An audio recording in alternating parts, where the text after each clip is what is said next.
আল্লাহ রাব্বুল আলামিন বলেন, ও মুমিন বান্দারা, যারা কোরআনের কর্মী হয়, যাদেরকে আল্লাহ জীবন দিলেন, আল্লাহ বলেন নবীজি তাদেরকে এই জন্য জীবন দিয়েছি, আমি আল্লাহ তাদেরকে জীবন দিছি আবার মৃত্যু দান করব। আমি আল্লাহ তাদেরকে পরীক্ষা করে দেখব কি আল্লাহর কাছে ভালো আমল নিয়ে ফিরে আসে। জোরে বলুন সুবহানাল্লাহ। মুসলমান, তুমি মুমিন হইলেন, তোমাকে আল্লাহ জীবন দিল, তুমি সেই জীবন আল্লাহর রাস্তায় ব্যয় করতে হবে। তোমাকে ধন দিল, সেই ধন আল্লাহর রাস্তায় ব্যয় করতে হবে। তোমার যা কিছু আছে সব কিছু আল্লাহর জন্য হতে হবে। তুমি আল্লাহ ছাড়া আর কারো কাছে মাথা নত করা যাবে না, কারণ মানব জাতিকে আল্লাহ রাব্বুল আলামিন একমাত্র সৃষ্টি করেছেন আল্লাহর ইবাদত করার জন্য, গোলামি করার জন্য, দাসত্ব করার জন্য। ও মুসলমানেরা, ১৩,০০০ বছর আগে আলোর পথ দেখানোর জন্য আপনাকে আমাকে আল্লাহ রাব্বুল আলামিন সেই কোরআন দিয়ে দিলেন, যে কোরআন তোমাকে আলোর দিকে নিয়ে যাবে, যে কোরআন তোমাকে মুত্তাকি বানাইবে, যে কোরআন তোমাকে মুমিন বানাইবে। কোরআন মানার পরে তোমার কোনো ডর থাকতে পারে না, কোরআন মানার পরে তোমার কোনো ভয় থাকতে পারে না। যদি মুমিন হয়ে যাও তাহলে তোমার অন্তরে যে ভয় থাকবে সেই ভয়টার নাম হলো আল্লাহর ভয়। কথা ঠিক কিনা? আর আল্লাহ তো মুমিনকে ইত্তাকুল্লাহ, আল্লাহর ভয় করে থাকার কথা বলেছেন। আবার আল্লাহ বলেন হাক্কা তুকাতিহ, আবার নবীজি তাদেরকে বলো এমন ভাবে ভয় করতে হবে যেভাবে ভয় করা উচিত। এইভাবে যদি মুমিন আল্লাহকে ভয় করতে পারে, ও মুমিন, তোমার জীবনে সফলতা চলে আসবে। কারণ তুমি জীবন পরিচালনার জন্য তোমাকে সর্বশ্রেষ্ঠ গ্রন্থ আল্লাহ রাব্বুল আলামিন দিয়েছেন। জোরে বলুন সুবহানাল্লাহ। মুসলমানেরা, সেই কোরআনের দাওয়াত নবীজি দেওয়া শুরু করলেন। মক্কার অলিতে গলিতে কোরআনের দাওয়াত নিয়ে ছড়িয়ে পড়লেন, সবাইকে আল্লাহর দ্বীনের প্রতি আহ্বান করলেন। মক্কার মানুষগুলা আল্লাহ রাসূলকে নির্যাতন নিপীড়ন শুরু করলো। তায়েফের মানুষ আল্লাহ রাসূলকে পাথর মারলো। কথা ঠিক কিনা? উহুদের ময়দানে দান মুবারক শহীদ করলেন। কথা ঠিক কিনা? মুসলমানেরা, আবু জাহল একদিন সমাবেশ করলো। সমাবেশ করে ঘোষণা করলো, মক্কার নওজওয়ানেরা, তোমরা কি দেখতেছো আমার ভাতিজা মুহাম্মদ, আব্দুল্লাহর ছেলে মুহাম্মদুর রাসূলুল্লাহ, মুহাম্মদ শিশুকালেও নবী ছিলেন। জোরে বলুন সুবহানাল্লাহ।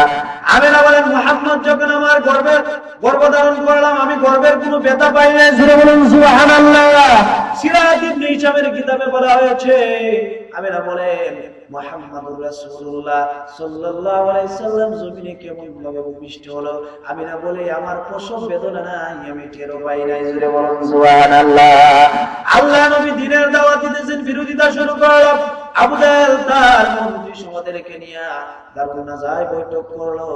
বৈঠক করে বলে, ও মক্কার নওজওয়ানেরা, তোমরা দেখতেছো আমার ভাতিজা মানুষদেরকে কি আবল তাবল কথা বলে, জোরে বলুন নাউজুবিল্লাহ, মানুষদেরকে ধরে ধরে নিয়ে যাচ্ছে, সত্যের পথে মানুষ চলে যাচ্ছে। আবু জাহেল সহ্য করতে পারে না, আবু লাহাব সহ্য করতে পারে না। কথা ঠিক কিনা? ঘোষণা করেছে, মক্কাতে এমন কোন নওজওয়ান কি নাই, এমন কোন যুবক কি নাই মুহাম্মদের কণ্ঠ রোধ করার মতো, কেউ দাঁড়াইতে সাহস পায় না।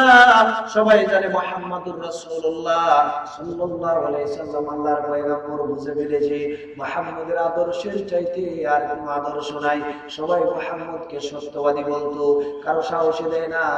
ওমর ইবনুল খাত্তাব দাঁড়িয়ে গেলেন, বলেন আবু জাহেল, আমি পারবো মুহাম্মদের মাথা এনে দেওয়ার জন্য। এর আগে মুহাম্মদুর রাসূলুল্লাহ সাল্লাল্লাহু আলাইহি সাল্লাম একদিন কাবায় বিশ্রাম নিচ্ছেন।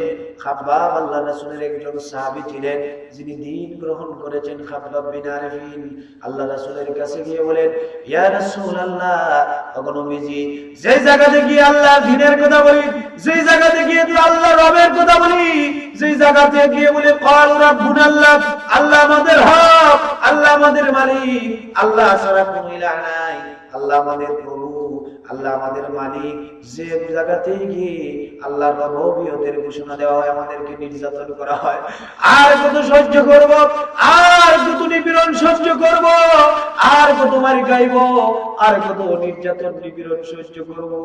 আল্লাহর নবী খাব্বাবকে বলতেছেন, ওরে খাব্বাব, ভুলে গেলে চলবে না, ভুলে গেলে চলবে না, তুমি ভুলে যেও না, এই দিনের কথা বলার কারণে কোমর পর্যন্ত মাটিতে রেখে কোরআন দ্বারা খণ্ডিত করে দেওয়া হয়েছে। জোরে বলুন আল্লাহু আকবার। সেই দিনের দাওয়াত দেওয়ার কারণে আল্লাহর রুবুবিয়তের কথা বলার কারণে সমুদ্রে নিক্ষেপ করা হয়েছে, কথা ঠিক কিনা? সেই কুরআনের কথা বলার কারণে, আল্লাহর রুবুবিয়তের কথা বলার কারণে আগুনে নিক্ষেপ করা হয়েছে। রে খাব্বাব, ওই খাব্বাব, হতাশ হওয়ার কোনো কারণ নাই, নিরাশ হওয়ার কোনো কারণ নাই। যারা কালেমা পড়বে আল্লাহ তাদেরকে নিরাশ না হওয়ার জন্য বলছেন। জোরে বলুন সুবহানাল্লাহ। আল্লাহ বলেন নবীজি ওয়ালা তাহিনু ওয়ালা তাহজানু ওয়া আনতুমুল আ'লাউনা ইন কুনতুম মুমিনিন। আল্লাহ রাব্বুল আলামিন বলেন নবীজি, যারা ঈমানদার হইবে, যারা মুমিন হইবে, তাদের কোনো চিন্তা নাই, তাদের কোনো ডর নাই, তাদের কোনো চিন্তার কারণ নাই। আমি আল্লাহ অবশ্যই তাদেরকে বিজয় দান করব। কিন্তু আল্লাহ শর্ত ঝুলাইয়া দিলেন, তাদেরকে কুরআনের কর্মী হইতে হবে। বলুন সুবহানাল্লাহ। তাদেরকে আল্লাহ রাসূলের আদর্শে আদর্শবান হইতে হবে। মুসলমানেরা, বলতেছিলাম খাব্বাব প্রশ্ন করেছে রাহমাতাল লিল আলামিনকে কাকে? রাহমাতাল লিল আলামিন বিশ্ব নবীকে প্রশ্ন করেছে। বিশ্ব নবী জবাব দিলেন, ওরে খাব্বাব, পুরনো ইতিহাস ভুলে গেলে চলবে না। কত নির্যাতন নিপীড়ন সহ্য করেছেন আমার পূর্বের পয়গম্বরেরা। ও মুসলমানেরা, খাব্বাবকে আল্লাহ রাসূল বললেন, ওরে খাব্বাব, এমন একদিন আসবে যেই দিন পূর্ব থেকে পশ্চিম পর্যন্ত, সানা থেকে আজরা মাউত পর্যন্ত মানুষ নির্দ্বিধায় চলবে।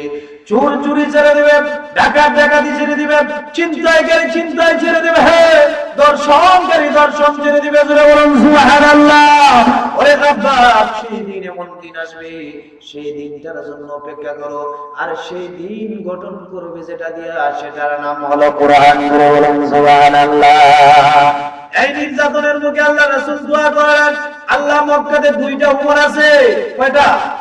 দুইটা। একটা ছিল আবু জাহেল, আরেকটা নাম ছিল উমর, আরেকটা হলো খাব্বাবের পুত্র উমর। আল্লাহর পয়গম্বর দোয়া করলেন রব্বুল আলামিন একটা পয়গম্বরকে, একটা নওজোয়ানকে, একটা উমরকে দিনের জন্য কবুল করো। জোরে বলুন সুবহানাল্লাহ। কারণ আল্লাহর পয়গম্বর যদি হাত বাড়ায়, আল্লাহ রাব্বুল আলামিন কখনো খালি হাতে ফিরিয়ে দেয় না। নূহ আলাইহিস সালাম তার জাতির ধ্বংসের জন্য দোয়া করেছিলেন, বদদোয়া করেছিলেন, প্লাবন হয়েছে কি হয় নাই? মুসলমানের আল্লাহ নবী কোনদিন আমাদের কোন জাতির জন্য বদদোয়া করে নাই। জোরে বলুন সুবহানাল্লাহ। তাইবের ময়দানে কুরআনের কথা নিয়ে ঘেরে আল্লাহর দ্বীনের কথা বলতেছে। তাইবের মানুষগুলা পাথর দ্বারা নবীজিকে ক্ষত বিক্ষত করে দিল, রক্ত বাইর করলো। এবার জিবরাইল এসে বলে, নবীজি, আমি জিবরাইলের কাছে শক্তি আছে, আপনি যদি অর্ডার দেন, পারমিশন দেন, তায়েফকে আমি ধ্বংস করে দেই।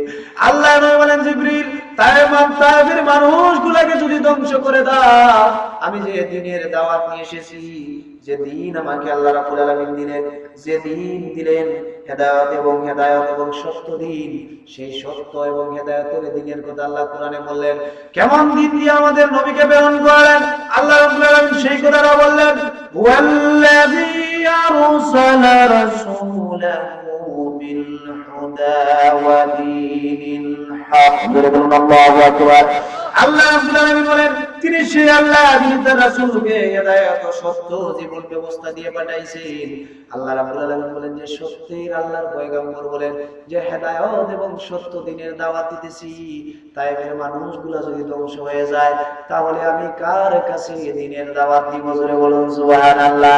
আল্লাহ রাব্বুল আলামিন বলেন, বন্ধু, তুমি হলো আমার আরসালনাকা ইল্লা রাহমাতান লিল আলামিন। জোরে বলুন সুবহানাল্লাহ।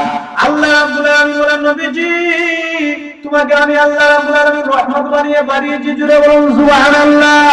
রহমতের নবী বদদোয়া করতে পারে না। সেই দিন যদি দোয়া করতেন, তাহলে তায়েফ কি হতো? ধ্বংস হয়ে যেত। আল্লাহ নবী দোয়া করছেন আবু জাহেল দুইটা, উমর থেকে একটাকে কবুল করার জন্য। ও মুসলমানেরা, আল্লাহর পয়গম্বরের দোয়া আল্লাহ কবুল করেছে। জোরে বলুন সুবহানাল্লাহ। ওই যে বলতেছিলাম, মনে আছে তো ঘটনাটা? উমর বলতেছে, আবু জাহেল, আমি একমাত্র পারবো মুহাম্মদের শির এনে দিতে। এবার আবু জাহেল বলতেছে, যদি তুমি মুহাম্মদের মাথা এনে আমার কাছে দিতে পারো, মুহাম্মদের গর্দন এনে যদি আমার কাছে দিতে পারো, তাহলে তোমাকে আমি অনেক পুরস্কার দেব, দিব, স্বর্ণ দেব, টাকা দেব, পয়সা দেব, অনেক কিছু দেব, যা চাইবে যা তাই দিব। দিয়ে বলে উমর কিছু দিয়ে রাস্তায় বের করে দিল। উমর খোলা তরবারি নিয়ে, নজওয়ান মানুষ, কারণ উমরের অনেক শক্তি ছিল, রাস্তায় বের হয়ে গেছে, কারণ একটাই, মুহাম্মদুর রাসূলুল্লাহকে হত্যা করবে। ও মুসলমানেরা রাস্তায় রাস্তায় বের হয়ে মুহাম্মদকে খুঁজে, প্রতিমধ্যে নামটা ঘটনা সংক্ষেপে বলতেছি, তার একজন বন্ধুকে পেল, তার নাম ছিল নঈম। নঈম বলল, উমর কোথায় যাও? বলে আমি মুহাম্মদুর রাসূলুল্লাহ সাল্লাল্লাহু আলাইহি সাল্লাম নাকি আমাদের মক্কায় আমাদের বাপ দাদারা ধর্মের সুজ কালিমা গাইছে, আর সে নাকি বলে একমাত্র জীবন ব্যবস্থার নাম Quran, Islam is the complete good of life, একমাত্র জীবন ব্যবস্থা কোরআন, একমাত্র জীবন ব্যবস্থার নাম হচ্ছে ইসলাম, ইসলামের দাওয়াত দিতেছি, আল্লাহর কথা বলতেছি, আমাদের ভগবানদের উপবাদ দিতেছি, আমরা মাছের পূজা গাছের পূজা করি, আমাদের বাপ দাদারা ধর্মে সুজ কালিমা গাইতেছি, সেই মুহাম্মদের মাথা আনার জন্য। এবার বন্ধু বলতেছে, বন্ধু তুমি মুহাম্মদের মাথা আনার আগে একটা কথা জানো, তোমার বোন এবং ভগ্নিপতি ইসলাম ধর্ম গ্রহণ করেছে। বলুন সুবহানাল্লাহ। এবার উমরের শরীরে আগুন লেগে গেল। ওমর বলে, তাহলে তো আমার বোনকে আগে শায়েস্তা করতে হয়। কিভাবে আমার বোন হয়ে, আমার রক্তের বংশের মানুষ হয়ে মুহাম্মদের মন্ত্র পড়লো? জোরে বলুন নাউজুবিল্লাহ। আল্লাহ বলেন, ওরে উমর, সেটা মন্ত্র না, যে কালেমাটা মুসলমানেরা পড়ে সেই কালেমাটা হচ্ছে মুসলমানদের জীবন ব্যবস্থা। জোরে বলুন আল্লাহু আকবার। কারণ সেই কালেমার দাবি, সেই কালেমা যারা মানে, কালেমার দাবি হয়ে যায় সুদ খাওয়া যাবে না, জিনা করা যাবে না, দুর্নীতি করা যাবে না, হত্যা করা যাবে না, অন্যায় করা যাবে না। কথা ঠিক কিনা? ও মুসলমান, তুমি যে কালেমা মুখে পড়েছো, ইকরার বিল লিসান তাসদীক বিল জিনান, আমল বিল আরকান, তুমি যেভাবে মুখে স্বীকৃতি দিবে, ঠিক তদ্রূপ ভাবে অন্তরে স্থান দিবে, যেমন ভাবে অন্তরে স্থান দিবে, ঠিক তদ্রূপ ভাবে এটা যা বলে সেটা কাজ করবে, সেটার নাম হলো মুমিন। জোরে বলুন সুবহানাল্লাহ। কালেমা পড়ে মুসলমান হয়ে গেছে, বোনের কাছে গেল, গিয়ে দেখলো দরজা বন্ধ করে, কারণ মক্কার প্রাথমিক যুগে এই সূরাটা নাযিল হয়েছিল, এই কলম সূরাটা নাযিল হয়েছিল। ও মুসলমানেরা, মক্কার প্রাথমিক যুগে নির্যাতনের সময় ছিল, সেই যুগটা রাসূলের কষ্টের সময় ছিল। মুসলমানেরা সাহাবায়ে কেরাম কষ্ট করেছেন। এবার ওমর বোনের দরজায় গেল, গিয়ে দেখে আল্লাহ রাব্বুল আলামিন যে কোরআন দিলেন, যে কোরআন মানুষকে মিনাজ যুলুমাতি ইলা নূর, অন্ধকার থেকে আলোর দিকে নিয়ে আসে, সেই আলোর পথ পেয়ে গেল তারা। ইহদিনাস সিরাতাল মুস্তাকিম, সরল পথের প্রতীক তার গুণ হয়ে গেছে, আর সুন্দর করে আল্লাহর দেওয়া কালাম পড়তেছে। জোরে বলুন সুবহানাল্লাহ। এবার ঘরের ভিতরে ঢুকে উমর তার বোনকে মারতে লাগলো, প্রহার করতে লাগলো, মারতে মারতে শরীর থেকে রক্ত বের করলো, প্রচন্ড মারলো, প্রচন্ড বকাবকি করলো। এক পর্যায়ে আর স্থির থাকতে পারলো না। আল্লাহর নবী যে দোয়া করেছিলেন, আল্লাহ দোয়া কবুল করেছে। জোরে বলুন সুবহানাল্লাহ। মুসলমানেরা আবার উমর স্থির থাকতে পারলো না, হেদায়েত নসিব হয়ে গেল, কুরআনের বাণী তার কপালে জুটে গেল, ইসলাম কবুল করার জন্য সে অস্থির হয়ে গেল। এবার তার বোনকে বলতেছে, বোন তুমি যে কালেমা পড়তেছিলে, মধুর যে কোরআন পড়তেছিলে, আমাকে একটু দাও, আমি সেটা পড়বো। বোন বলতেছে, না সেটা পড়া যাবে না, নাপাক অবস্থায় পড়া যাবে না, সেটার জন্য পবিত্র হইতে হবে। জোরে বলুন সুবহানাল্লাহ। মুসলমানেরা উমর পড়লেন, পরে স্থির থাকতে পারলেন না। এবার বলতেছে, বোন এতদিন বুঝি নাই গাছের পূজা করেছি, এতদিন বুঝি নাই মাছের পূজা করেছি, এতদিন বুঝি নাই মাটি দিয়া মূর্তি বানাইয়া তার কাছে সেজদা দিয়েছি। জোরে বলুন নাউজুবিল্লাহ। এতদিন মূর্তির কাছে মাথা নত করেছি, যে মূর্তি কোনো কাজে আসতে পারে না। এখন বুঝতে পেরেছি একমাত্র যিনি মালিক উনি হলেন আল্লাহ রাব্বুল আলামিন, আর মুহাম্মদুর রাসূলুল্লাহ সাল্লাল্লাহু আলাইহি সাল্লাম যে দ্বীনের দাওয়াত দিতেছে, যে কথাগুলো বলতেছে, সেটা মুহাম্মদের কথা না, সেটা আল্লাহর কথা। জোরে বলুন সুবহানাল্লাহ। এবার উমর আল্লাহ রাসূলের কাছে গিয়ে বলল, আগা নবীজি আপনাকে হত্যা করার জন্য এসেছিলাম, কিন্তু আমি বন্দী হয়ে গেলাম কোরআনের কাছে। এত মজার কোরআন, কোরআন মুসলমানের কাছে চলে এসেছে, সাথে সাথে নবীজির কাছে বায়াতবদ্ধ হয়ে বলল লা ইলাহা ইল্লাল্লাহু মুহাম্মাদুর রাসূলুল্লাহ, সাথে সাথে কালেমা পড়ে মুসলমান হয়ে গেল। এই জন্য মুসলমান সেই ঘটনাটা আনলাম ভূমিকা দেব, কারণ হচ্ছে মুসলমান কুরআনের কাছে যারা চলে আসবে, আল্লাহ রাব্বুল আলামিন বলেন একটু আগে যে জাহিল ছিল, একটু আগে যে জাহিল ছিল, একটু আগে যে কুরআনের বিরোধিতা করেছে, কুরআনের কাছে চলে আসার কারণে আল্লাহ রাব্বুল আলামিন তাকে হিরো বানাইলো। জোরে বলুন সুবহানাল্লাহ। সেই উমরকে আল্লাহ রাব্বুল আলামিন দ্বিতীয় খলিফা বানাইলেন। জোরে বলুন সুবহানাল্লাহ। সেই উমর একটা নয়, দুইটা নয়, অর্ধেকটা পৃথিবীর প্রেসিডেন্ট বানাইলেন কে? আল্লাহ রাব্বুল আলামিন অর্ধেকটা পৃথিবীর প্রেসিডেন্ট বানাইলেন। ও মুসলমান, একমাত্র কোরআনের কাছে চলে আসার কারণে, ও কপাল পুরা মুসলমান, আজকে কোরআন আছে মুসলমানদের কাছে সবচাইতে সেরা অস্ত্র। আজকে কোরআন আছে বড় দামি জিনিস। সেই কোরআন কাছে পাওয়ার কারণে মুসলমানেরা সেই কোরআন থেকে হেদায়েত নিতেছে না, কথা ঠিক কিনা? সেই জন্য আজকে মুসলমানেরা নির্যাতিত, নিপীড়িত, নিষ্পেষিত, কথা ঠিক কিনা? ও মুসলমান, তুমি যদি শান্তি পেতে চাও, স্লোগান দিয়ে শান্তি আসবে না, জাতিসংঘ গঠন করে তুমি শান্তি পাইবে না, হিউম্যান রাইটস গঠন করে শান্তি পাবে না, তুমি শান্তির সংস্থা গঠন করে শান্তি পাইবে না। তোমাকে যে জিনিসটা শান্তি দিতে পারে সেটার নাম হলো আল্লাহর কোরআন।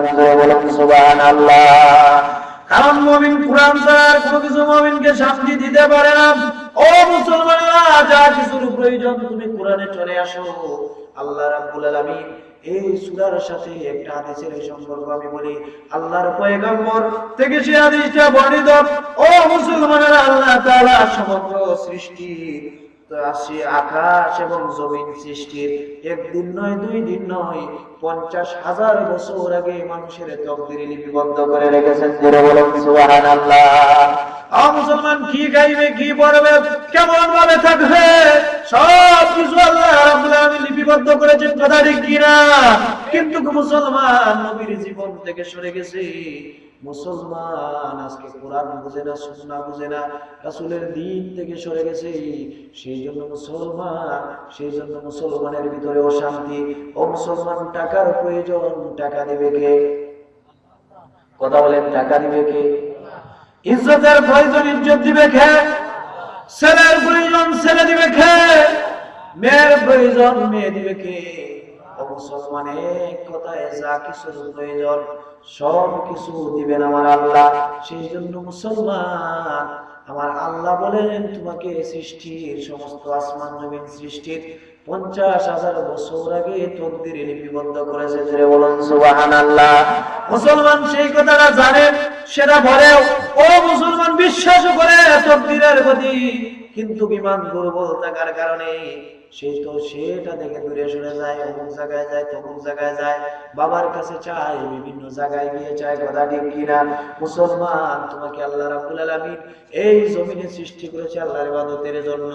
আল্লাহ নবী বলেন, বান্দারে তুমি যদি টাকার প্রয়োজন, পয়সার প্রয়োজন, কোন বান্দা যদি নবীর আদর্শ মতো জীবন পরিচালনা করে, কোরআন মোতাবেক যদি জীবন পরিচালনা করে, রাসূলের দেখানো পথ মোতাবেক যদি জীবন পরিচালনা করে যদি জীবনে যত অন্যায় করেছে, অপরাধ করেছে, সব অপরাধ গুলা নিয়ে আল্লাহর দরবারে যদি হাজিরা দেয়, হাজিরা দিয়ে যদি চোখের পানি ফালাইয়া কাঁদে, আল্লাহ নবী বলেন, অগনবী, আল্লাহ বলেন নবীজি জানিয়ে দাও, বান্দা যখন আমার কাছে কাঁদবে, বান্দা যখন আল্লাহর কাছে চাইবে, বান্দা যখন আল্লাহর কাছে তাওয়াক্কুল করবে, আল্লাহর কাছে ভরসা করবে, আল্লাহর কাছে ফিরে আসবে, আল্লাহ রাব্বুল আলামিন বলেন নবীজি তারা চোখের পানি ফেলে ফেলে যখন কাঁদবে, চোখের পানি নাকের ডগায় আসার আগে আল্লাহ রাব্বুল আলামিন মাফ করে দিবেন। সুবহানাল্লাহ। মুসলমানেরা, অন্য বর্ণনা আছে বান্দা অন্যায় করেছে, অপরাধ করেছে, টাকার প্রয়োজন, ছেলের প্রয়োজন, যা কিছুর প্রয়োজন, তুমি নামাজ পড়িয়া রাত যখন গভীর হয়ে যায়, নামাজে দাঁড়াও, আমার আল্লাহ প্রথম আসমানে আসে ফেরেশতাদেরকে বলো, ফেরেশতারা ঘোষণা করে দাও, এই মক্কাতে এমন কোন মানুষ আছে নাকি যে মানুষের টাকার প্রয়োজন আমি আল্লাহ টাকা দেব, যার ছেলের প্রয়োজন আমি আল্লাহ ছেলে দেব, যার মেয়ের প্রয়োজন আমি আল্লাহ মেয়ে দেব, যার যা কিছুর প্রয়োজন আমার কাছে চাওয়ার জন্য বলেন সুবহানাল্লাহ। ও মুসলমান, সব কিছু দিলেন আল্লাহ, সব কিছুর মালিক বলেন আল্লাহ। এবার সংক্ষেপে আমি আমার যে আয়াত তেলাওয়াত করেছি সেটার অনুবাদের দিকে চলে যাই। মুসলমান, যেটা বলতে চাই, আমি আপনাদের ছেলে হিসেবে যে কথাটা আবদার করতে চাই, মুসলমান তোমার যা কিছুর প্রয়োজন একমাত্র আল্লাহর কাছে বলবে। দুনিয়ার কোনো মানুষকে তোমার মনের বেদনা শেয়ার করবে না, দুনিয়ার কোনো মানুষ তোমার মনের দুঃখ পূরণ করতে পারবে না, দুনিয়ার কোনো মানুষ তোমার জন্য সাহায্যকারী হতে পারবে না। তোমার জন্য সবচেয়ে উত্তম সাহায্যকারী, সবচেয়ে উত্তম অভিভাবক যিনি হলেন, উনি হলেন আমার আল্লাহ। জোরে বলুন সুবহানাল্লাহ। মুসলমান, সূরাতুল কলম, এখানে নুন একটা হরফ দ্বারা শুরু করা হয়েছে। নুন এটা হরফে মুকাত্তা দেওয়ার পরে আল্লাহ রাব্বুল আলামিন বলেন এটার অর্থ আল্লাহর পয়গম্বর বলেন আল্লাহু আলাম, আল্লাহ এবং আল্লাহর পয়গম্বর এটার অর্থ ভালো জানেন, আল্লাহ ভালো জানেন। এরকম ভাবে 29টা সূরার শুরুতে এরকম ভাবে বিচ্ছিন্ন হরফ এসেছে। এরপরে এখানে আমার আল্লাহ কলমের কসম খাইলেন। ও মুসলমানেরা, একটু আগে যেটা বললাম, ও মুসলমান, সেই কলমকে আল্লাহ রাব্বুল আলামিন সৃষ্টি করলেন। কলমকে সৃষ্টি করার পরে কলম বলল আল্লাহ কি লিখবো? কলম ওই যে আপনার আমার 50,000 বছর আগে ওই কলম দ্বারা আল্লাহ বাক্য লিখে রেখেছে। বলুন সুবহানাল্লাহ। মুফাসসিরিনে কেরাম বলেন এই কলম দ্বারা বাক্য লিপির কলম বোঝানো হয়েছে, আবার সাধারণ কলম বোঝানো হয়। কথা বলুন ঠিক কিনা? ও মুসলমান, সেই কলম দ্বারা আজও ভালো লেখা যায়, মন্দ লেখা যায়। আল্লাহ এখানে কলমের কসম খাইলেন, কোন জায়গায় তিনের কসম খাইলেন, কোন জায়গায় জয়তুনের কসম খাইলেন, কোন জায়গায় সময়ের কসম খাইলেন। আমার আল্লাহ বিভিন্ন জায়গায় বিভিন্ন জিনিসের কসম খাইছেন। কথা ঠিক কিনা? এখানে কলমের কসম খাইলেন, কলমের কসম, আল্লাহ বলেন কলমের কসম। ওয়া মা ইয়াসতুরুন, এবং সেই বিষয়ে যা সে লিপিবদ্ধ করেছে, কোরআন যা লিখেছে সেই বিষয়ে কসম খাইলেন। এরপরে আল্লাহর পয়গম্বর সেই কোরআনের কসম, সেই তাকদীরের কথা, কোরআনের দাওয়াতি কাজ শুরু করলেন। মক্কার অলিতে গলিতে নবীজিকে পাগল বলল। আল্লাহ রাব্বুল আলামিন জবাব দিলেন, মা আনতা বিনি'মাতি রাব্বিকা বিমাজনুন। আল্লাহ রাব্বুল আলামিন বলেন, নবীজি আপনি আপনার রবের অনুগ্রহে পাগল নয়, যারা আপনার সাথী হয়েছে তারাও পাগল নয়। বলেন ওয়া মা সাহিবুকুম বিমাজনুন। জোরে বলুন আল্লাহু আকবার। যারা কোরআন ওয়ালা হবে, যারা কোরআন মানবে, তারা পাগল নয়, তারা উম্মাদ নয়। তাদের চাইতে শ্রেষ্ঠ জাতি হতে পারে না, তাদের চাইতে উত্তম জাতি আর কেউ হতে পারে না।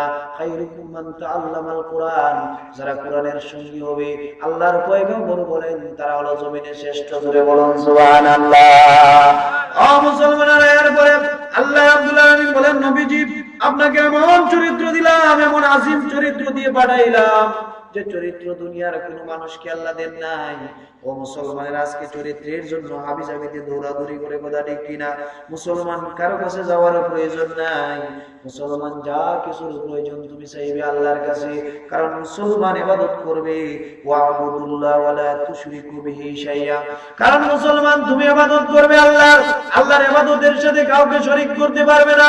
তুমি যদি শরীক করো না, তুমি যদি অংশীদার করো না, তুমি যদি আল্লাহর ইবাদত ভাবে নিরেট করতে পারো, তাহলে আল্লাহ রাব্বুল আলামিন বলেন, নবীজি আমি তাদেরকে সৃষ্টি করেছি, আল্লাহ রাব্বুল আলামিন যে জন্য তাদেরকে সৃষ্টি করেছি, তাদের উত্তম আমল নিয়ে আমার কাছে ফিরে আসবে। যারা উত্তম আমল নিয়ে ফিরে আসবে, আমি আল্লাহ তাদের জন্য উত্তম পুরস্কারের ব্যবস্থা করে রেখেছি। জোরে বলুন সুবহানাল্লাহ। আর মুসলমান দুনিয়াতে হাবিজাবি করতে পারো, রাসূলের কথা ভালো লাগে না, কোরআনের কথা ভালো লাগে না, হাবিজাবি মতবাদ নিয়ে চলতে পারো, তোমাকে আল্লাহ রাব্বুল আলামিন দুইজন ফেরেশতা দিয়ে পাহারা দিতেছি। তুমি 24 ঘন্টা কোন কাজ করতেছো, লিপিবদ্ধ হইতেছে। কথা ঠিক কিনা? ও মুসলমান, আজ পর্যন্ত লেখা হচ্ছে সেই কলম দ্বারা। কথা ঠিক কিনা? এই ফেরেশতারা তুমি কি করতেছো লিখতেছে, তোমার ভালোটাও লিখতেছে, মন্দটাও লিখতেছে। কিয়ামতের দিন আল্লাহ তোমাকে বলবে, ইকরা কিতাবাকা কাফা বিনাফসিকা ইয়াউমা আলাইকাল হাসিবা।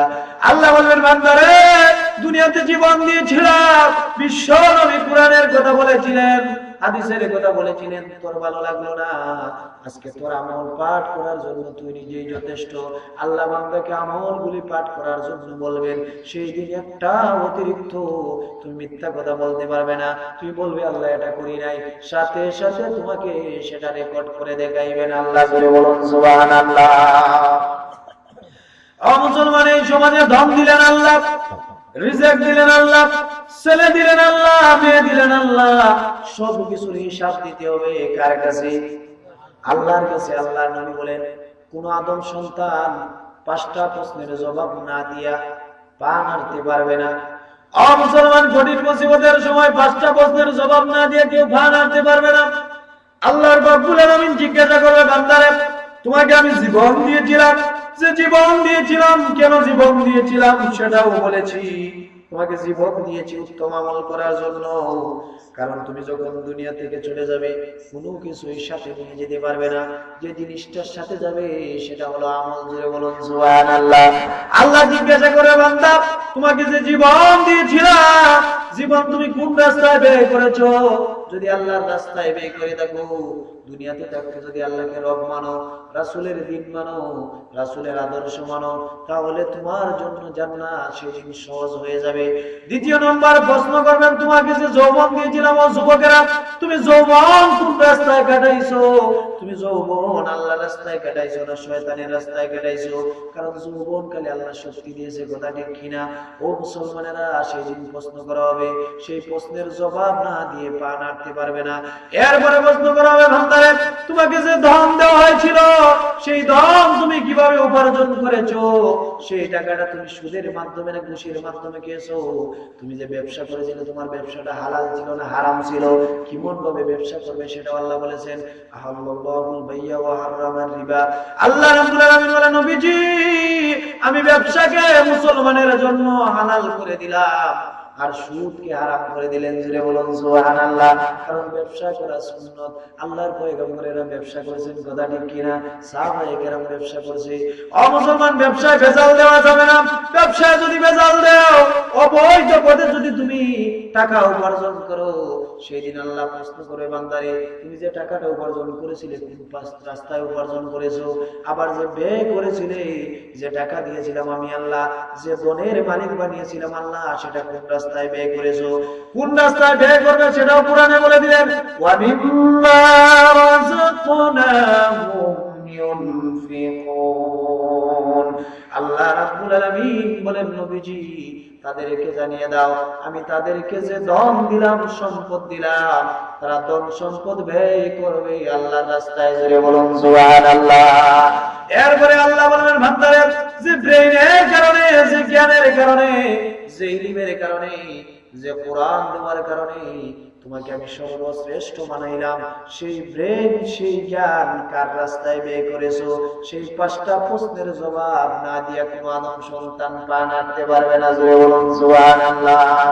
সেই জন্য মুসলমান, টাকা দিয়েছে আল্লাহ, সম্পদ দিয়েছে আল্লাহ, জীবন দিয়েছে আল্লাহ, মারবে আল্লাহ, সব কিছুর মালিক হলে আল্লাহ। সেই জন্য মুসলমান, মধ্যখানে এসেছো, সেই জায়গাতে তুমি পরীক্ষা দিবে, সেটাকে আল্লাহ রাব্বুল আলামিন খেদ বানাই দিলেন। তোমাকে আরবি একটা প্রবাদ আছে, আর দুনিয়া মাজরাতুল আখিরাত, দুনিয়া হলো আখিরাতের খেত, দুনিয়া তো আখিরাতের পুঁজি। ও মুসলমান, তুমি আখিরাতে চলে যাইবা, সেই জন্য দুনিয়া থেকে পুঁজি নিয়ে যাওয়ার জন্য আল্লাহ দুনিয়াতে প্রেরণ করছে, কথা ঠিক কিনা? মুসলমান, দুনিয়াতে তাকাব্বুরি করার জন্য পাঠায় না, দুনিয়াতে বেদাগিরি করার জন্য পাঠায় না। ও মুসলমান, সেই দিনের জন্য, কোরআনের জন্য টাকা করি, সম্পদ, জীবন সব কিছু বিলিয়ে দিয়েছে সাহাবায়ে কেরাম, কথা ঠিক কিনা? আল্লাহ রাসূলের একজন সাহাবী, যার নাম ছিল সাদ, ওই সাহাবী ইসলাম ধর্ম গ্রহণ করার পরে, সাদ সালবী ইসলাম ধর্ম গ্রহণ করার কারণে তার বাড়ি থেকে তাকে বের করে দেওয়া হয়েছে। চাচার কাছে লালন পালন হয়েছিলেন, বাড়ি থেকে বহিষ্কার করে দেওয়া হয়েছে। বলতেছে, রে সাদ, তুমি নাকি মুহাম্মদের দ্বীন গ্রহণ করেছো, তুমি নাকি মুহাম্মদের ধর্ম অনুসরণ করেছো। সাদ বলতেছে হ্যাঁ আমি মুহাম্মদের ধর্ম অনুসরণ করেছি, মুহাম্মদকে আমি নেতা মেনেছি, মুহাম্মদের আদর্শ গ্রহণ করেছি। তার চাচা বলতেছে স্যার সেই কথার পরিণতি কি তুমি জানো? বলতেছে কি বলেন? বলে বেলুন, বলে মুহাম্মদের দ্বীন যদি মানো এই মুহূর্তে আমার ঘর থেকে তোমাকে বের হয়ে যেতে হবে। সাদ বলল চাচা যান, কোনো আপত্তি নাই, কোনো প্রশ্ন নাই, আমি বের হয়ে গেলাম। এবার বলতেছে ভাতিজা তোমার বাবার যে ধন সম্পত্তি আমার কাছে আছে সেই ধন সম্পদ থেকে তোমাকে বহিষ্কার করে দিলাম, বিতাড়িত করে দিলাম। সাদ বলতেছে চাচা যান কোনো আপত্তি নাই। এবার বলতেছে ওরে সাদ তোমার শরীরে পরনে যে কাপড়টা আছে সেই কাপড়টা তো আমার টাকার কিনারে সাদ সাদ এটাও তো আমার কিনা। তখন বলতেছে সেটাও দিয়ে যেতে হবে। সেটাও রেখে দিলাম, সেটাও রেখে দিলাম। সেই সাহাবীর নাম ছিল ভুল হয়ে গেছে আব্দুল্লাহ ইবনে আব্দুল্লাহ। ইসলাম গ্রহণ করার ইসলামের পূর্বে ছিল তার নাম আব্দুল উজ্জা। ইসলাম গ্রহণের পরে আল্লাহ রাসূল তাকে নাম দিলেন আব্দুল্লাহ ইবনে জুলবাদাতাই। বলতেছে পরনে যে তোমার কাপড়টা আছে সেই কাপড়টাও খুলে খুলে দিতে হবে। বলতেছে দাদা যান বাড়ি চালাম, সম্পদ চালাম, টাকা চালাম, পয়সা চালাম, তুমি বলতেছো শরীরের জামার কাপড় খুলে দেওয়ার জন্য, ইসলামের জন্য, আল্লাহর জমিনে আল্লাহর দ্বীন প্রতিষ্ঠার জন্য, রাসূলের আদর্শ বাস্তবায়নের জন্য আমি আমার শরীরের কাপড়টা দিয়ে দিলাম। জোরে বলুন সুবহানাল্লাহ। যুবক মানুষ শরীরের কাপড় দিল, কাপড় চোপড় দিয়ে মায়ের কাছে চলে গেল, গিয়ে বলতেছে মা আমার কাছে টাকা নাই, পয়সা নাই। মায়ের কাছে যুবক ছেলে উলঙ্গ অবস্থায় গেল। মা দেখে চোখ চেপে ধরেছে, বাবারে তোমার এমন অবস্থা কেন, আজকে তুমি উলঙ্গ কেন? বলতেছে আম্মা জান আমার বাবার সম্পত্তি দেখে আমাকে বাইর করে দেওয়া হয়েছে। ইসলাম ধর্ম গ্রহণ করার কারণে, মুহাম্মদের দ্বীন মানার কারণে, কোরআনের আদর্শ মানার কারণে, আল্লাহ নবীর দ্বীন মানার কারণে, ইসলাম মানার কারণে আমার পরনের লুঙ্গিটা জামাটা পর্যন্ত রাখা হয়েছে। তোমার কাছে যদি কাপড় থাকে এক টুকরা কাপড় দাও। হযরত আব্দুল্লাহ ইবনে জুলবাদাতাইনের মা ঘর থেকে একটা কম্বল এনে দিলেন। আব্দুল্লাহ ইবনে জুলবাদাতাইন আব্দুল্লাহ কোন রকম কম্বলটা দিয়া তার লজ্জাস্থানটা দেখে মক্কা থেকে মদিনার দিকে ছুটে গেলেন। জোরে বলুন সুবহানাল্লাহ। মুসলমানেরা উলঙ্গ মানুষ কম্বল দিয়ে লজ্জাস্থান থেকে চলে গেলেন মসজিদে নববীতে, যেখানে আহলে সুফফাদের পৃথিবীর সর্বপ্রথম যে শিক্ষা প্রতিষ্ঠান, যেখানে সাহাবায়ে কেরামকে তালিম দিতে দেওয়া হতো, সেই জায়গাতে চলে গেলেন। সাহাবায়ে কেরাম চিনতে পারলেন না, উস্কো চুস্কো চেহারা। বলতেছে মুহাম্মদের কাছে এসেছি। মুহাম্মাদুর রাসূলুল্লাহ সাল্লাল্লাহু আলাইহি সাল্লাম যখন মসজিদে আসলেন, হযরত আব্দুল্লাহ ইবনে জুলবাদাতাইন সমস্ত ঘটনা রাসূলের কাছে কানে বলল। আল্লাহ নবী চোখ দিয়ে পানি পড়তেছে। আব্দুল্লাহকে জায়গা দিলেন আহলে সুফফাতে। জোরে বলুন সুবহানাল্লাহ। জোরে জোরে কুরআন পড়ে সাহাবায়ে কেরাম আল্লাহ রাসূলকে নালিশ করলো, ইয়া রাসূলুল্লাহ আমাদের যে নও মুসলিম ভাইটা মক্কা থেকে এসেছে সে তো এত জোরে কুরআন পড়ে আমাদের নামাজে ডিস্টার্ব হয়ে যায়। আল্লাহর পয়গম্বর বলেন, ও সাহাবায়ে কেরাম তাকে চিল্লাইতে দাও, তাকে কুরআন পড়তে দাও, কারণ সে ইসলামের জন্য, কোরআনের জন্য বাড়িঘর নয়, টাকা পয়সা সম্পদ সব কিছু ছেড়েছে, এমনকি তার পরনের জামাটা পর্যন্ত খুলে দিয়ে এসেছে। জোরে বলুন সুবহানাল্লাহ। আল্লাহ রাসূলের কাছে যুদ্ধের ডাক আসলো। আল্লাহ নবী সাহাবায়ে কেরামকে বললেন, যার কাছে যা আছে দাও। তাবুক যুদ্ধের ডাক আসলো। সব সাহাবায়ে কেরাম বাড়িতে চলে গেলেন। প্রতিযোগিতা শুরু হয়ে গেল দ্বীন প্রতিষ্ঠার জন্য, দেওয়ার জন্য। মুসলমানেরা ওমর দিলেন, আবু বকর দিলেন, তালহা দিলেন, সালমান ফারসি দিলেন, সবাই দিলে। সবাই রাসূলের কাছে এনে দিলেন। কেউ সম্পদের 2 ভাগের 1 ভাগ, 3 ভাগের 1 ভাগ, 5 ভাগের 1 ভাগ। মহিলারা কানের দুল, নাকের দুল, যার কাছে যা ছিল সব কিছু দিয়ে দিল আল্লাহ রাসূলের বাইতুল মালে। জোরে বলুন সুবহানাল্লাহ। এবার রাসূল বলেন, আবু বকরকে দেখি না কেন? আবু বকর একটা পর্দার আড়াল থেকে, বিড়ালের আড়াল থেকে আসলে আল্লাহর আবু বকরের চোখে পানি, আবু বকরকে আল্লাহ রাসূল প্রশ্ন করেছে, আবু বকর তুমি ইসলামের জন্য কি এনেছো? আবু বকর সেই পুটলাটা দিয়ে বলে, ইয়া রাসূলুল্লাহ আমার ঘরে যাবতীয় সম্পদ বলতে যা বোঝায় সব নিয়ে এসেছি। আমার ঘরে আল্লাহ এবং আল্লাহর রাসূলকে রেখে আসছি। জোরে বলুন সুবহানাল্লাহ। দিন প্রতিষ্ঠার জন্য, কোরআনের জন্য সবকিছু দিয়ে দিলেন।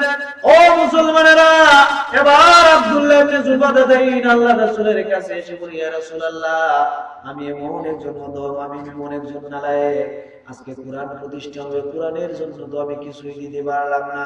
যুদ্ধের ময়দানে সবাই দিল, আমি কিছুই দিতে পারলাম না। আপনি আমার জন্য দোয়া করেন, আমি যেন আমি যুদ্ধের ময়দানে গিয়া শাহাদাতের নজরানা পেশ করতে পারি। জোরে বলুন সুবহানাল্লাহ। মুসলমান, আল্লাহ রাসূল বললেন, আব্দুল্লাহ ঘটনাটা শেষ করে বলতেছি কি জন্য আল্লাহ। ও মুসলমান, আল্লাহর পয়গম্বর বললেন ওই গাছের একটা বাপড়ানো আনা হলো। আল্লাহ নবী হাত তুললেন, বলেন আল্লাহ আমি আব্দুল্লাহ ইবনে জুবাদাতাইনের রক্ত তোমার কাছে চাই, কাফেরদের জন্য হারাম বানিয়ে দাও।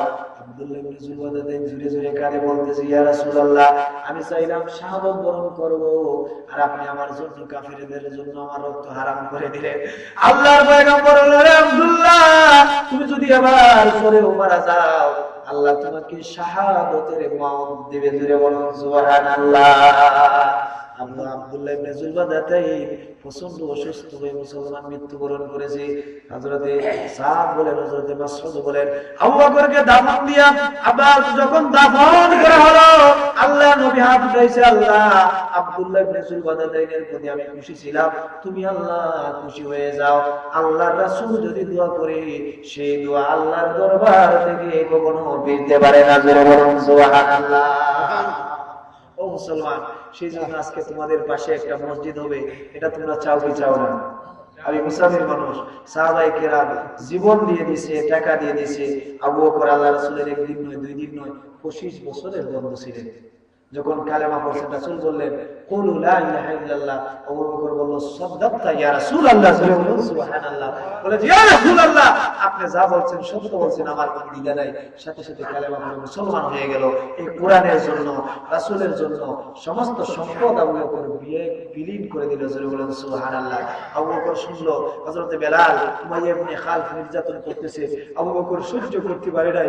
কারণ এক মুমিন, এক মুসলমান, এক সাহাবী আর এক সাহাবীর ভাই ছিল। আল্লাহ সে কথাটা কোরআনে বলছে, ইন্নামাল মুমিনুনা ইখওয়া ফাসলিহু বাইনা আখাইকুম। আজকে আমরা মুসলমানকে ভাই মেনে নিতে পারি না। মুসলমানেরা, আল্লাহ নবী মক্কা থেকে মদিনায় চলে গেলেন। মক্কা থেকে যখন মদিনায় চলে গেলেন, যারা মুহাজির গিয়েছিলেন, আনসার সাহাবী যারা ছিল, যারা তালা আল বাদরু আলাইনা বলে আল্লাহ রাসূলকে সুস্বাগতম জানিয়ে মদিনাতে আগমন জানাইলো, যারা মুহাজির ছিল, আনসার সাহাবীরা, যাদের 2টা বাড়ি ছিল, হাদিসে আসছে একটা বাড়ি তার ভাইকে দিয়ে দিয়েছে, যাদের 2টা ব্যবসা প্রতিষ্ঠান ছিল, একটা ব্যবসা প্রতিষ্ঠান দিয়ে দিয়েছে, যাদের 2টা স্ত্রী ছিল, একটা স্ত্রীকে তালাক দিয়ে তার মুহাজির ভাইকে দিয়ে দিয়েছে। চিৎকার দিয়ে বলুন সুবহানাল্লাহ। কিন্তু আজকে আমরা মুসলমান এত শক্ত হয়ে গেছে, কোরআনের জন্য, দ্বীনের জন্য, মুসলমানের জন্য মুসলমানের অন্তর কাঁদে না। কথা ঠিক কিনা? এক মুসলমান আরেক মুসলমানকে কিভাবে মারবে, কিভাবে বিপদে ফেলবে, সেটা নিয়ে মুসলমান 24 ঘন্টা চিন্তায় থাকে। কথা ঠিক কিনা? আপনাদের এলাকাতে বোধ হয় নাই, বাংলাদেশের অনেক জায়গায় আছে, মুসলমান আরেক মুসলমানকে কিভাবে মারবে, কিভাবে মার লাগানো যায়, কিভাবে হত্যা করে যায়, এই চিন্তা চেতনায় মগ্ন থাকে। আল্লাহ তাআলা আমাদেরকে সেই ফিতনা ফাসাদ থেকে হেফাজত করুক। সবাই বলুন আমিন। বলতেছিলাম, সে আবু বকর সম্পদ বিলীন করে দিলেন। উসমান রাদিয়াল্লাহু তাআলা আনহুর কাছে একজন সাহাবী গেছে, সম্পদ সাহায্যের জন্য আল্লাহ রাসূল প্রেরণ করেছে। উসমান বলল, একটু দাঁড়াও, অনেক নাম বাহাদের সঙ্গে, একটু দাঁড়াও, ব্যবসা কাজে আমার এই উটগুলি গিয়েছে, আমার কাফেলা গিয়েছে, কাফেলা আসলে তোমার যেটা চয়েস লাগে তুমি নিয়ে নেবে। কাফেলা আসলো, আল্লাহর বান্দা সেই কাফেলার সেরা উট, রানী উটটাকে চয়েস করলো। আর সেই উটদের বৈশিষ্ট্য ছিল, রাজা উটটা, প্রথম উটটা যেদিকে যায় সবগুলাই সেদিকে চলে যেত, সবগুলা চলে যাচ্ছে। যে দায়িত্বে ছিল বলতেছে, খলিফাতুল মুসলিমিন, আরে উসমান, আপনার কাছে যে ব্যক্তি সাহায্যের জন্য এসেছে, উনি তো সবগুলা উট নিয়ে যাচ্ছে। আল্লাহর পয়গম্বরের সাহাবী বলে, ও ভাই, আমি সমস্ত উটে আল্লাহর রাস্তায় দান করে দিলাম। জোরে বলুন সুবহানাল্লাহ। এই দান ছিল সাহাবায়ে কেরামের। আমি মুসাফির মানুষ, আপনাদেরকে নিয়ে দোয়া করব। মসজিদ হচ্ছে আল্লাহর ঘর, আল মসজিদু বাইতুল্লাহ, মসজিদ হচ্ছে আল্লাহর ঘর। সব জায়গাতে, দুনিয়ার সব জায়গায় হিংসা চলে। কথা ঠিক কিনা? সব জায়গাতে শেয়ারের পার্থক্য আছে, সব জায়গাতে স্তর আছে, সব জায়গাতে একটা স্টেপ আছে, কিন্তু এক জায়গায় গিয়ে কোনো স্তর নাই, কোনো স্টেপ নাই, কোনো কিছু নাই, সেই জায়গার নাম হচ্ছে মসজিদ। কথা ঠিক কিনা? কারণ মসজিদে গেলে আপনার পাশে যদি আপনার শত্রুটা দাঁড়ায়, আপনি বলতে পারবেন নাই আমি তোমার কাছে দাঁড়াবো, সেটা বলতে পারবে? শত্রু যদি দাঁড়িয়ে যায় তাহলে নামাজ পড়তেই হয়। কথা ঠিক কিনা? সেই শিক্ষা দিয়েছেন মুহাম্মাদুর রাসূলুল্লাহ, সেই শিক্ষা দিয়েছেন আমাদের আল্লাহ। জোরে বলুন সুবহানাল্লাহ। সেই শিক্ষা পাওয়ার পর আজকে আমাদের মধ্যে থেকে হিংসা বিদ্বেষ দূর করতে হবে। এই মসজিদ যদি হয়ে যায় আপনারা সেখানে ইবাদত করতে পারবেন, কারণ মসজিদে চলে আসার পরে মানুষের দিল নরম হয়। আল্লাহর পয়গম্বর বলেন 7 শ্রেণীর মানুষকে আল্লাহ আরশে আজিমের ছায়ার নিচে জায়গা দিবে। এর ভিতরে এক শ্রেণীর মানুষ হচ্ছে তারা যাদের অন্তরটা মসজিদের সাথে ঝুলন্ত। জোরে বলুন সুবহানাল্লাহ। মুফাসসিরিনে কেরাম এটার ব্যাখ্যা করেছেন যে আপনি ফজরের নামাজ পড়বেন, জোহরের জন্য আপনার অন্তর অপেক্ষা করবে, জোহরের নামাজ পড়বেন, আসরের জন্য অপেক্ষা করবে। মসজিদ যদি আপনারা না বানান তাহলে নামাজ পূজা করবেন। কথা ঠিক কিনা? মসজিদের প্রয়োজন আছে কিনা? নাই। সেই জন্য আমি আশা করবো এখানে অসংখ্য গণিত বাইরে আসছেন, কেউ দাঁড়াবেন না, মোনাজাত দিয়ে চলে যাব। কিন্তু আমার একটা দাবি, আমি বহু দূর থেকে আসছি, আপনারা সবাই এক বস্তা সিমেন্ট, যে যা পারেন দিয়ে সাহায্য করেন, টাকা পয়সা দেন। এক বস্তা সিমেন্টের দাম মাত্র 500 টাকা। কারণ কত টাকা কত পয়সা কত কাজে বের করেন। কথা ঠিক কিনা? কারণ মুসলমান এই আল্লাহর ঘরে যদি একটা সিমেন্ট লাগে, তাহলে যে সিমেন্ট আল্লাহর ঘরে লাগাইলে সেটা জান্নাতে লাগাইলে। জোরে বলুন সুবহানাল্লাহ। কারণ এই সিমেন্ট আপনার জন্য মসজিদ যতদিন থাকবে, মসজিদে যতদিন ইবাদত করবে, ততদিন পর্যন্ত সদকায়ে জারিয়া তোমার আমলে যাবে। জোরে বলুন সুবহানাল্লাহ। আল্লাহ বলে মানুষ যখন মারা যায় দুনিয়ার সব দরজা বন্ধ হয়ে যায়, কিন্তু সদকায়ে জারিয়ার দরজাটা তার জন্য খোলা থাকে। জোরে বলুন সুবহানাল্লাহ। ছেলেও সদকায়ে জারিয়া, টাকা পয়সা ভালো কাজে দিলে সেটাও সদকায়ে জারিয়া। সেই জন্য আমি দেখতে চাই যারা নগদ টাকা দিবেন বলতে পারেন, ওয়াদা করতে পারেন 5,000, 10,000, 50,000, আমার কোনো আপত্তি নাই। 5 বস্তা, 10 বস্তা, 100 বস্তা সিমেন্ট মারতে পারেন, তাও আমার কোনো আপত্তি নাই। যে যা পারেন আমি আশা করব সবাই বলবেন, কারণ এই টাকা এই পয়সা একদিন থাকবে না। কারণ টাকা দিছে আল্লাহ, দিয়া কোন কাজে ব্যয় করতে হবে এটা আল্লাহই বলে দিয়েছেন। কথা ঠিক কিনা? সেই জন্য আপনারা আওয়াজ দিয়ে বলবেন, আমিও আমিন ইয়া রাব্বাল আলামিন। আল্লাহুম্মা আমিন। ربنا ظلمنا أنفسنا وإن لم تغفر لنا وترحمنا لنكونن من الخاسرين. ربنا آتنا في الدنيا حسنة وفي الآخرة حسنة وقنا عذاب النار. رب ارحمهما كما ربياني صغيرا. সবাই জবান করে বলুন রব্বির রহমহুমা কামা রাব্বায়ানি সগীরা। রব্বুল আলামিন রাত গভীর হয়ে গেছে। আল্লাহ এই মাহফিলে আলেমদেরকে নিয়ে, কোরআনে হাফেজদেরকে নিয়ে, হাজী সাহেবদেরকে নিয়ে আমি গুনাহগার তোমার দরবারে হাত বাড়াইলাম। আল্লাহ এই মাহফিলে এমন আলেম আছে যারা ছাত্র আর যোগ্য না। রব্বুল আলামিন তোমার মায়ার বান্দাদেরকে নিয়ে গুনাহগার হাত বাড়াইলাম। যা কিছু আলোচনা করলাম এর হাদিয়াটুকু লক্ষ কোটি গুণে বাড়াইয়া তাসদারে মদিনা জনাবে পাক রাসূলুল্লাহ সাল্লাল্লাহু আলাইহি সাল্লামের খেদমতে পৌঁছাইয়া দাও। রব্বুল আলামিন আল্লাহ সাইয়্যিদিনা আদম থেকে নিয়ে আজ পর্যন্ত যত মুমিন মুমিনাত কবরের বাসিন্দা হয়ে গেছেন, আল্লাহ সবার কবরের সওয়াবটুকু পৌঁছাইয়া দাও। রব্বুল আলামিন যে কথাগুলো বললাম আল্লাহ আমাকে আমল করার তৌফিক দান করে দাও, ভুল ভ্রান্তিগুলো maaf করে দাও। রব্বুল আলামিন যারা টাকা দিয়া পয়সা দিয়া সাহায্য করলো সবার দানকে কবুল আর মঞ্জুর করবা। আল্লাহ আজকের মাহফিলটাকে কবুল আর মঞ্জুর করবা। আল্লাহ আজকের মাহফিলে যারা হাত বাড়াইলো, কার মা নাই, কার বাবা নাই, মুনিব জানি না, আল্লাহ জনমের মতো মারে ঘরে রেখে আসিস। আল্লাহ এই কষ্টের পরে কষ্ট করে মা জননী বাবা আমাদেরকে লালন পালন করেছে। আল্লাহ এই বাবাকে কবরে রেখে আসলাম, মাকে কবরে রেখে আসলাম। যারা আমার মতো মা হারা হয়ে গেল, আল্লাহ তোমার কাছে ভিক্ষা চাই, আমাদের মায়ের কুয়োটাকে জান্নাতের বাগান বানিয়ে দাও। আমরা আমাদের মায়ের হক আদায় করতে পারি নাই। আল্লাহ তুমি আমাদের মায়ের রূহকে আমাদের প্রতি খুশি করে দাও। আল্লাহ যাদের মা বাবা আছে তাদের মা বাবাকে নেক হায়াতে তৈবা দান করে দাও। আল্লাহ বাবা এবং মাকে আমাদের পরামর্শদাতা হিসেবে জীবিত রাখো আল্লাহ। আল্লাহ তুমি আমাদের গুনাহের কারণে, অপরাধের কারণে, অন্যায়ের কারণে আল্লাহ জমিনে অপমানিত লাঞ্ছিত করিও না আল্লাহ। তুমি আমাদের গুনাহের কারণে মানুষের উপরে যারা চাইল আমাদেরকে বানাইও না। আমাদের অপরাধের কারণে আমাদের রিজিকগুলো আমাদের কাছ থেকে উঠাইয়া নিও না আল্লাহ। আল্লাহ ইজ্জত সম্মান স্ত্রী পুত্র তোমার কাছে আওলা করে দিলাম আল্লাহ।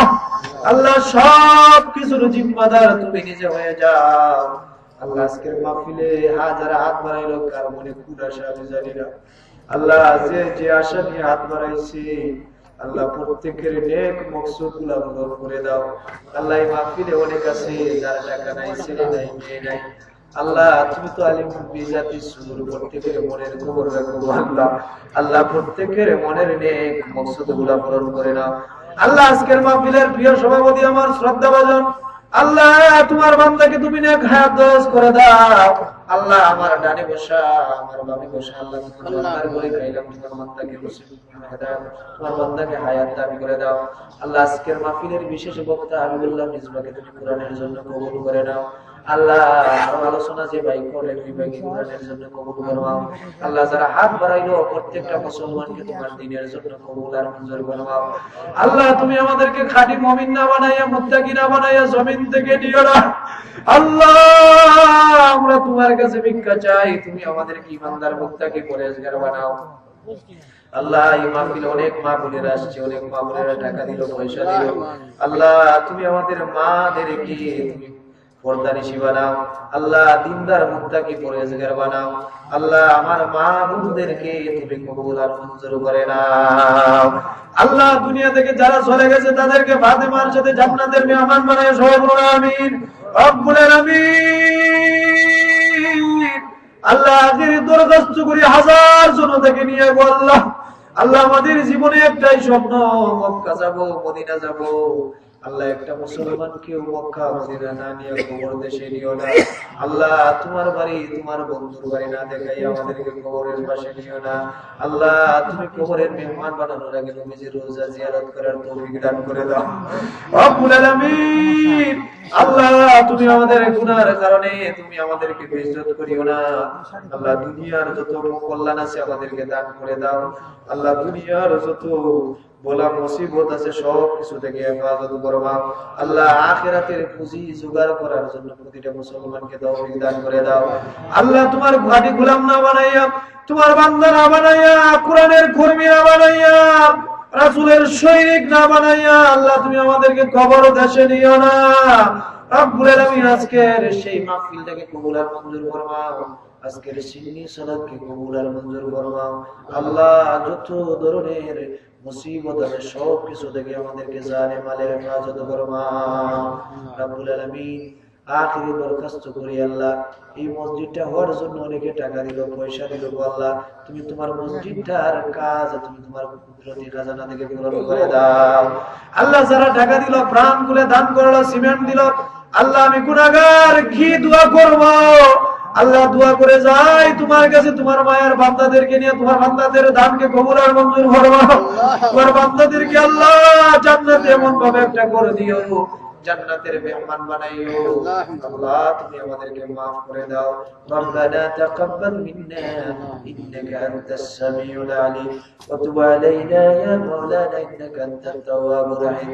বিফadli সুবহানা রাব্বিকা রাব্বিল ইজ্জাতি আম্মা ইয়াসিফুন ওয়া সালামুন আলাল মুরসালিন والحمد لله رب العالمين. وجعل آخر كلامنا عند الموت لا إله إلا الله محمد رسول الله.